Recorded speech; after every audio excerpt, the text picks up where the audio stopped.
रात के 11 बज रहे थे। वो 31 दिसंबर की रात थी। अशोक अपने कमरे में बैठकर अपने दोस्तों के फोन का इंतजार कर रहा था, क्योंकि उसे अपने दोस्तों के साथ न्यू ईयर पार्टी में जाना था। अचानक अशोक के मोबाइल की घंटी बज उठी। फोन उसके दोस्त रवि का था। हेलो अशोक, तू तैयार हो गया? तुझे याद है ना, रोहन ने अपने घर पर न्यू ईयर पार्टी रखी है, हमें वहीं जाना है। अरे यार रवि, मैं तेरे ही फोन का इंतजार कर रहा था। मैं तो बहुत देर से तैयार बैठा हूँ। वैसे एक बात बता, क्या निखिल और गौरव भी आ रहे हैं न्यू ईयर पार्टी में?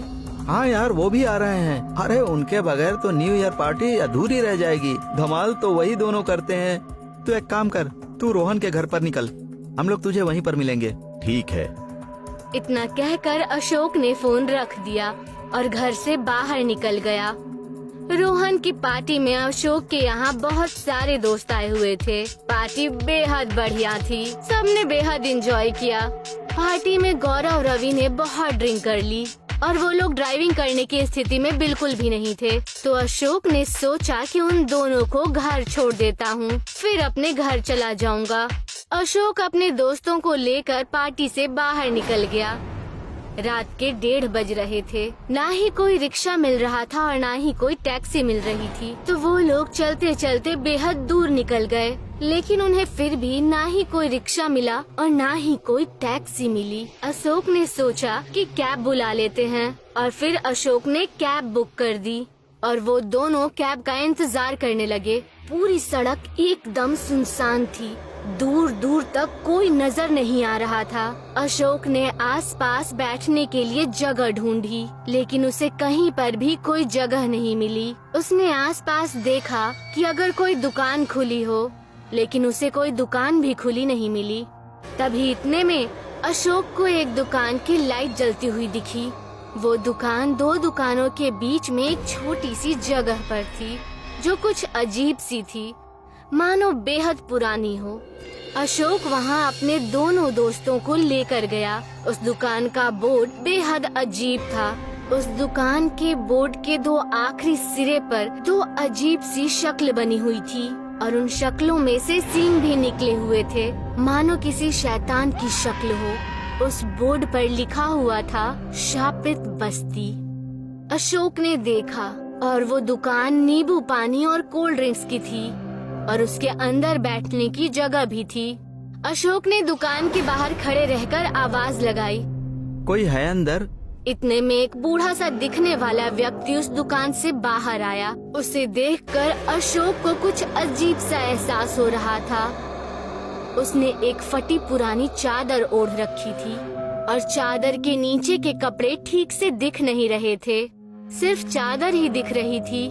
उनकी शक्ल बेहद भयानक थी और उनके शक्ल पर एक अजीब सी कशिश थी। उसके चेहरे की लाली ऐसी थी मानो कोई जिंदा इंसान ना हो। क्या हम अंदर बैठ सकते हैं? वो हमारी कैब थोड़ी ही देर में आती होगी। अंदर आ जाओ। वो सब अंदर बैठ गए। कुछ लोगे? नींबू पानी या फिर कुछ और? अशोक को ख्याल आया और वो मन में बोला, गौरव और रवि को नींबू पानी पिला देता हूँ, जिससे उनका हैंगओवर थोड़ा कम हो जाएगा। 2 नींबू पानी दे दीजिएगा। अशोक चांद की तरफ देख रहा था। उस दिन पूरे चांद की रात थी। चांद बहुत चमक रहा था। वो बस चांद को देखे ही जा रहा था कि तभी उसकी नजर दुकान के मालिक पर गई। उसने देखा कि चांद की इतनी रोशनी में सबकी परछाइयाँ दिख रही थी, लेकिन उस बूढ़े आदमी की परछाई ही नहीं दिख रही थी। अशोक को वो देखकर कुछ याद आया कि जब भी वो छुट्टियों में अपनी अम्मी के घर जाया करता था, उसकी नानी उसे भूतों की कहानियाँ सुनाया करती थी।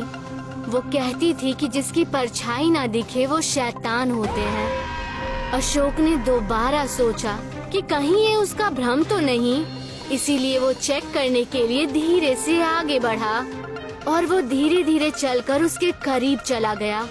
उसने देखा कि वो जो नींबू निचोड़ रहा था, उस नींबू में से रस की जगह गहरे लाल रंग का खून निकल रहा था। जैसे ही उसने वो देखा, वो बूढ़ा आदमी उसकी तरफ यानी पीछे मुड़ गया।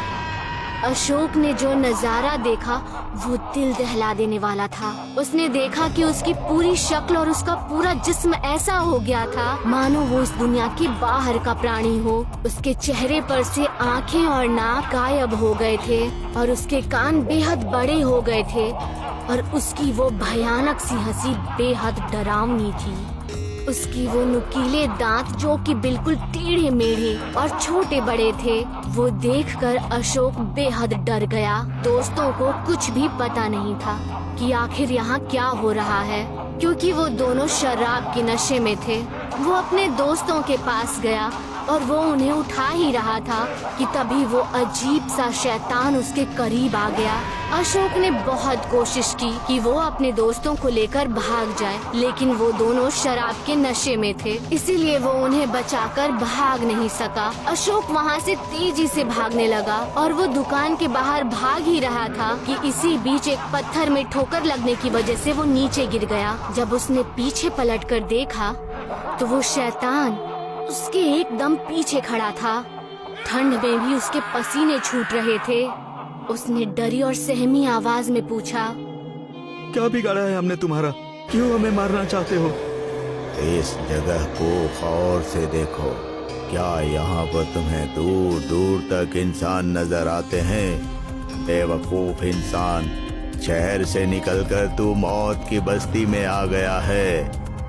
इस जगह को शापित बस्ती कहते हैं। बहुत सालों पहले यहाँ पर एक छोटी सी बस्ती हुआ करती थी। तुम्हारे ही जैसे शहर के नौजवान यहाँ पर बस्ती तुड़वाकर बिल्डिंग बनाने के लिए आए, मगर हम बस्ती वालों ने उनकी बात मानने से इनकार कर दिया और फिर एक दिन उन हरामजादों ने पूरी बस्ती को आग लगा दी और सब के सब मारे गए।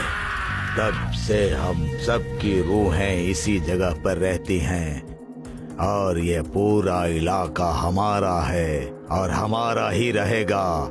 हम यहाँ पर किसी भी इंसान की शक्ल तक देखना पसंद नहीं करते और जो भी यहाँ पर आता है वो जिंदा बचकर वापस नहीं जाता। वो भी हमारी कौम में शामिल हो जाता है, मतलब मर जाता है। और इस इलाके में आने से लोग दिन में भी घबराते हैं और तुम लोग रात में चले आए। तभी अचानक वहाँ पर कैब आ गई। अशोक भागता हुआ कैब में बैठ गया। जितना बन सके उतना ज्यादा तेज चलाओ। अशोक बहुत डरा हुआ था। यहाँ कैसे फंस गए जनाब? ये पूरा इलाका तो डरावने इलाके के नाम से मशहूर है। अच्छा हुआ मेरी नजर आप पर पड़ गई, वरना मैं तो खुद यहाँ पर आने से कतराता हूँ। आप इतने डरे हुए क्यों हैं और किसको देखकर चिल्ला रहे थे? ये सुनकर अशोक के रोंगटे खड़े हो गए। इसका मतलब वो बूढ़ा शैतान सिर्फ अशोक को ही दिखाई दे रहा था। वो मेरे दोस्त अभी भी वहाँ पर हैं। कोई फायदा नहीं जनाब, आप जिंदा बच गए, यही शुक्र मनाइए। अब आपके दोस्त आपको कभी नहीं मिलेंगे। इस जगह पर लोगों के गायब होने के वाकयात होते ही रहते हैं और जो यहाँ पर एक बार लापता होता है फिर कभी नहीं मिलता जनाब। ये सुनकर अशोक वहीं बेहोश हो गया और फिर सीधा अपने घर पर ही उठा। उसे बहुत दिन तक बेहद तेज बुखार था। इस वाकया के बाद अशोक के दोस्त यानी गौरव और रवि कभी नहीं मिले। वो आज तक लापता है।